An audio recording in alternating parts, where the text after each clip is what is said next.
விஜய் தேவர்கொண்டாவுடன் அவர் நடித்த குஷி படம் ஓரளவிற்கு நல்ல வரவேற்பை பெற்றிருந்தது. இதையடுத்து ஆங்கில வெப் சீரிஸான சிட்டாடலின் ஹிந்தி ஸ்பின் ஆஃப் வெர்ஷனில் நடித்தவர் சிறிது காலத்திற்கு எந்த படங்களிலும் கமிட் ஆகாமல் ஓய்வெடுக்கப் போவதாக கூறியிருந்தார்.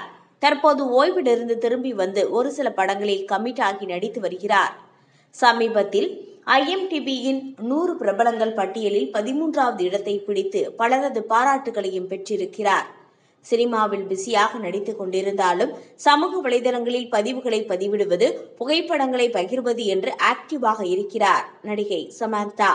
அந்த வகையில் தற்போது ஆரோக்கியம் தொடர்பான காணொளிகளை வெளியிட்டு ரசிகர்களுக்கு விழிப்புணர்வையும் ஏற்படுத்தி வருகிறார். இந்நிலையில் ரசிகர் ஒருவர் இதற்கு முன்பு நீங்களே ஆரோக்கியத்திற்கு கேடு விளைவிக்கும் பொருட்களை விளம்பரம் செய்தீர்கள் அல்லவா என்று சமந்தாவிடம் கேட்டிருக்கிறார். அதற்கு பதிலளித்த அவர், இதற்கு முன் நான் சில தவறுகள் செய்தது உண்மைதான். ஆனால் அவையெல்லாம் முழுமையாக எனக்கு தெரியாமல் செய்த தவறுகள்.